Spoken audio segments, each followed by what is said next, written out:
اور مسلمانوں کا قبلہ اول یعنی بیت المقدس بھی موجود ہے۔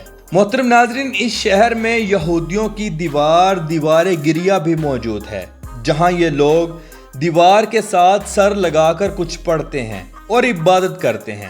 اس شہر کا کل رقبہ 125.125 مربع کلومیٹر ہے اور اس شہر کی کل آبادی 9,71,800 لوگوں پر مشتمل ہے۔ پوری دنیا میں ان لوگوں کے بارے میں مشہور ہے کہ یہ لوگ بہت زیادہ رسک لیتے ہیں، اس لیے آج یہ دنیا میں بہت آگے نکل چکے ہیں۔ یہودی قوم کا آپس میں بہت زیادہ اتفاق ہے، جو ان کی ترقی کا سب سے بڑا ذریعہ ہے۔ اسرائیل میں فحاشی بہت عام ہے، یہاں کی لڑکیاں انتہائی خوبصورت ہیں۔ اس ملک میں یورپ سے زیادہ لوگ فحش ہیں۔ موجودہ وقت میں یا گزرے وقتوں میں اگر آپ یہاں کی بیچز دیکھیں تو لوگ بہت سی بیچز پر الف ننگے ہو کر نہاتے ہیں، جس پر کوئی روک تھام نہیں۔ یہاں کے ڈانس کلبز دنیا کے فحش ترین ڈانس کلبز ہیں۔ شراب کھلے عام چلتی ہے، لوگ ننگے نہاتے اور کھلے کھاتے ہیں۔ اسرائیلی لوگ آپ کو پوری دنیا میں کسی بھی عام شعبے میں نظر نہیں آئیں گے۔ یہ لوگ دنیا میں صرف اور صرف اپنا بزنس ہی کرنا جانتے ہیں، حتیٰ کہ پوری دنیا میں آپ کو کبھی بھی یہودی ڈاکٹر اور نرسز نہیں ملیں گی، جس کی بڑی وجہ یہ قوم نوکری کرنے کے بجائے انویسٹمنٹ کرنے میں ترجیح دیتی ہے اور اپنے ملک کو مضبوط بناتے ہیں۔ ناظرین، یہاں کی کل آبادی کا 73% حصہ جیوس لوگوں پر مشتمل ہے، 21% عربی لوگوں پر اور باقی 6% لوگ دوسری قوموں کے آباد ہیں۔ پاکستانی پاسپورٹ پر یہ صاف صاف لکھا گیا ہے کہ پاکستانی سوائے اسرائیل کے تمام دنیا میں سفر کر سکتے ہیں۔ اسرائیلی گورنمنٹ اپنی فوج کو دنیا کی دوسری فوجوں سے زیادہ سہولیات مہیا کرتی ہے۔ اس کی فوج میں ایک کثیر تعداد خواتین کی بھی ہے، جو انتہائی خوبصورت ہیں۔ اسرائیل اپنا سمندری پانی صاف کر کے تمام ضروریات زندگی کو آسان بناتا ہے، حتیٰ کہ پینے والا پانی بھی سمندری پانی کو صاف کر کے بنایا جاتا ہے۔ یہودیوں میں بھی ایک سے زیادہ شادیوں کی اجازت ہے۔ یہ لوگ اپنی رسومات کے حساب سے شادیاں انتہائی دھوم دھام سے کرتے ہیں۔ اسرائیلی لوگ اپنی لڑکیوں کو 18 سال کی عمر میں بیاہ دیتے ہیں۔ ان کا ماننا ہے کہ 18 سال کے بعد لڑکی کوئی بھی گناہ کرتی ہے تو اس کے ذمہ دار اس کے والدین ہوں گے۔ یہ لوگ بھی پہلے منگنی اور پھر باقی کی رسومات ادا کرتے ہیں۔ اسرائیل میں ویکلی ہالی ڈے کی بات کی جائے تو ہفتے کے دن یہاں تمام اداروں کو چھٹی ہوتی ہے۔ اس دن یہ لوگ آپس میں مل بیٹھ کر اچھے ریسٹورنٹس میں کھانا کھا کر ٹائم گزارتے ہیں۔ یہودی لوگ کبھی بھی ایک بزنس میں انویسٹ نہیں کرتے، بلکہ یہ لوگ ایک سے زائد بزنسز میں انویسٹ کرتے ہیں۔ ان کا ماننا ہے کہ اگر ایک بزنس فلاپ ہو بھی جائے تو باقی بزنسز سے آمدنی آتی رہے۔ آپ کے نالج میں اضافہ کرتا چلوں، دنیا کے سب سے بڑے سسٹم ہیکرز بھی اسرائیلی لوگ ہیں۔ 2023 کی رپورٹ کے مطابق بھارت کو سب سے زیادہ مالی امداد کرنے والا ملک بھی اسرائیل ہے۔ محترم ناظرین، پوری دنیا میں اس بات کو تسلیم کیا جاتا ہے کہ دوران پریگنینسی مائیں جو بھی کام کرتی ہیں ان کا اثر بچے پر ضرور پڑتا ہے۔ پریگنینسی کے دوران یہودی عورتیں ہر وقت ریاضی کے سوالات حل کرتی رہتی ہیں اور فزکس کے فارمولے حل کرتی ہیں۔ ان کے علاوہ کتابیں پڑھتی ہیں۔ ان کا ماننا ہے ایسا کرنے سے بچے انتہائی ذہین اور چالاک پیدا ہوتے ہیں۔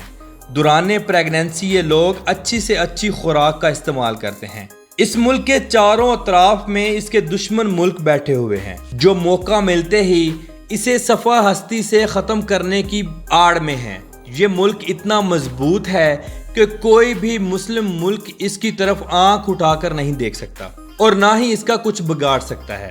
اسرائیل میں چلنے والی کرنسی نیو شیکل ہے، جو کہ پاکستانی 76.14 روپوں کے برابر اور انڈین 22.70 روپوں کے برابر ہے۔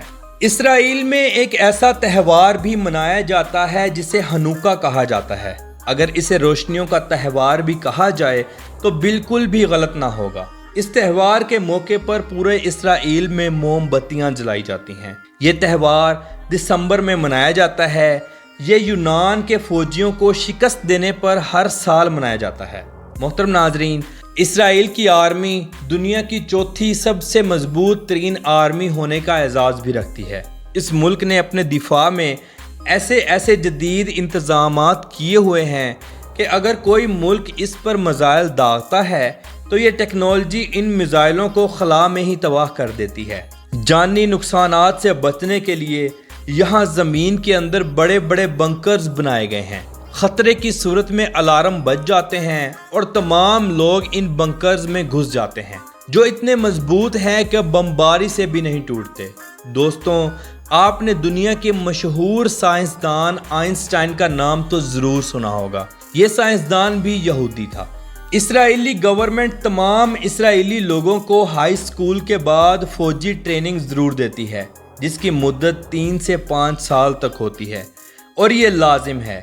یہ لڑکا ہو یا لڑکی، سب کو لینی پڑتی ہے۔ اس ملک کے پاس دنیا کی بہترین فوج ہونے کے ساتھ ساتھ جدید ترین ہتھیار اور خلائی ٹیکنالوجی بھی موجود ہے۔ اسرائیل پوری دنیا میں جدید ٹیکنالوجی کو سرچ کرنے اور اسے لانچ کرنے میں تیسرے نمبر پر آتا ہے۔ دنیا کے بڑے بڑے ریسرچ سینٹر اسی ملک میں موجود ہیں۔ اسرائیل اپنے ملک کے بجٹ کا 80% حصہ ملک کے دفاع پر لگاتا ہے، اور یہاں کی گورنمنٹ اپنے لوگوں کے مطابق قانون بناتی رہتی ہے اور توڑتی بھی رہتی ہے۔ اسرائیلی گورنمنٹ اپنے لوگوں کو زیادہ سے زیادہ آسانیاں فراہم کرتی ہے۔ اس ملک کا سالانہ GDP 537.140 بلین ڈالر ہے، اور یہاں کے لوگوں کی فی کس آمدنی 56,776 ڈالرز ہیں۔ اسرائیل میں ڈرائیونگ رائٹ سائیڈ ہے۔ ملک میں روڈز کا وسیع جال بچھا ہوا ہے۔ ملک میں ٹرین اور میٹرو کا بہترین نظام موجود ہے۔ بس ٹرانس اور ٹیکسی کا بہترین سسٹم بھی موجود ہے۔ اسرائیل کا کالنگ کوڈ +972 ہے اور انٹرنیٹ ڈومین نیم .il ہے۔ اسرائیلی اپنی کل آمدنی کا 10% حصہ نکال کر غریب یہودی لوگوں کو چھوٹے یا بڑے بزنس کرنے کے لیے دیتے ہیں۔ یہاں بھی ایک کثیر تعداد میڈیم طبقے سے تعلق رکھتی ہے، جن کو مضبوط کرنا تو جیسے ان کا مشن ہو۔ پوری دنیا میں چھوٹے سے چھوٹا لائسنس موٹر بائیک کا ہے، لیکن اسرائیل میں روڈ پر چلنے والی سائیکلوں کا بھی لائسنس بنایا جاتا ہے۔ اسرائیل اپنی نسل کے لوگوں کو یعنی یہودیوں کو اتنی اہمیت دیتے ہیں کہ دنیا کے کسی بھی کونے میں یہودی بچہ پیدا ہو جائے، اسے اسرائیلی پاسپورٹ ایشو کر دیا جاتا ہے، جس سے وہ کبھی بھی اسرائیل آ جا سکتا ہے۔ محترم ناظرین، یہ لوگ اپنے ملک سے تو بہت محبت کرتے ہیں، لیکن یہ لوگ مسلمانوں جتنا جذبہ اور برداشت نہیں رکھتے۔ میں اللہ رب العزت کی ذات سے دعا کرتا ہوں کہ تمام مسلمان ملکوں کو اسرائیل کے شر سے بچائے اور مسلمان ملکوں کو ہدایت دے تاکہ وہ اپنے مسلمان ملکوں کی ہی حفاظت کر سکیں اور ان کی سپورٹ کر سکیں۔ تو محترم ناظرین، یہ تھی آج کی ہماری اسرائیل کے اوپر ایک چھوٹی سی ڈاکومنٹری۔ آپ کو کیسی لگی کمنٹ باکس میں اپنی رائے کا اظہار ضرور کیجیے گا، اور تمام نئے آنے والے دوستوں سے گزارش ہے ہمارے چینل کلاک ورک کو ضرور سبسکرائب کریں، زیادہ سے زیادہ شیئر کریں اور لائک کریں۔ تو ملتے ہیں انشاءاللہ اگلی اور بہترین ویڈیو میں۔ اللہ حافظ و ناصر۔